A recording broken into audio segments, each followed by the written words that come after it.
The Speakeasy stage is presenting 5-time Tony-nominated play, Jaja's African Hair Braiding. It's an ensemble comedy that follows the owner, workers, and customers of a local braiding salon for a day in 2019 in Harlem, USA. It offers a snapshot of immigrant life, but the play also finds humor in some serious issues like the American attitudes toward immigrants and the efforts to attain citizenship. So you want me to go? Fine, I will go. But when do you want me to leave, eh? Before or after I raise your children? Hey! Or clean your house? Or cook your food? Or braid your hair? So you look nice before you go on your beach vacation. Oh, please, miss. Can you give me the bow Derek hair, please? Hey! So now, that's it. Today, I am on their level. When they ask me to go back to my country, I will just, okay, I'm here in my country. Okay, joining us now is playwright Jocelyn Bioh, a first-generation Ghanaian American. Yeah. Wow, what fun. I think all Black women are familiar with the dynamics of what goes on in the hair salon. Yes. It's stories, it's laughter.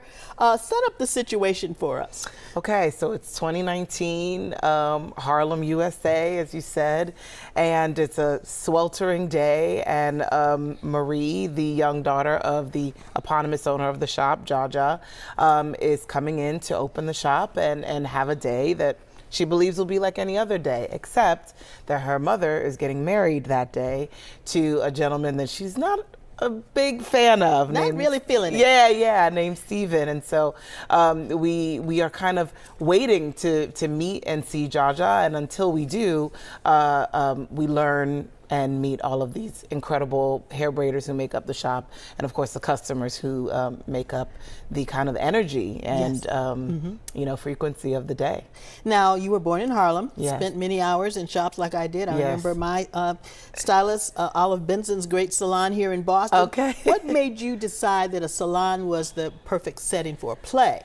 Well, I mean, the cast of characters that come in and out of there, I think there's nobody who's ever been to any place of service, you know, a nail salon, a restaurant. You know, there's always very interesting people who come in and out of there, either as customers or people who work there.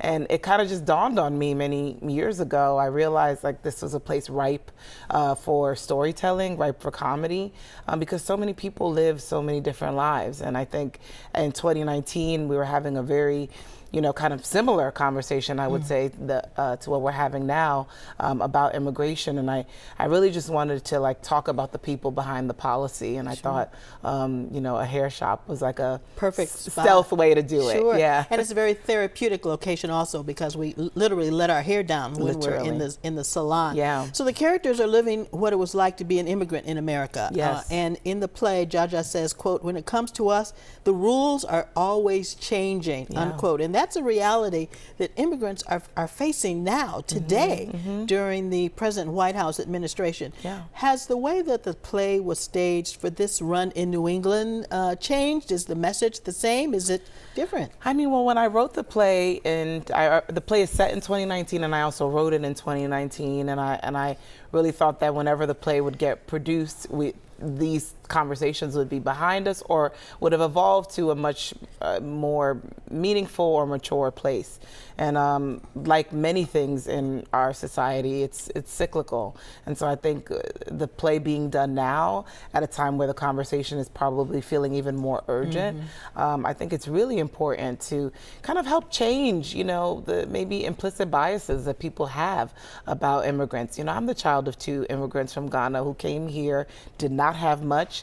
We didn't grow up with much, and they raised 3 children, and you know, we all, look, I ended up on Broadway, you know, yes. And I think, 5-time Tony nominated. Yes. Let's put that in again. And I think that just speaks to the larger, you know, real story of what many, you know, immigrants come to America in search of. And I just hope that it'll kind of shift the perspective of people who maybe are being influenced by what we're seeing in the news today. Now we hear that you are a fan of reality TV. Big time. Was that one of the influences behind the play? I mean, in some ways, I think it will always have some semblance of influence, because it's similar to my love of characters and why I thought a hair braiding shop would be that. We get some really interesting characters on reality TV as well. So yes and no. I think there's a little Nene sprinkled in there. There's a little Nene Leakes. Yeah. Yes. There's a little of everything sprinkled in. Love Island. That's another favorite of mine.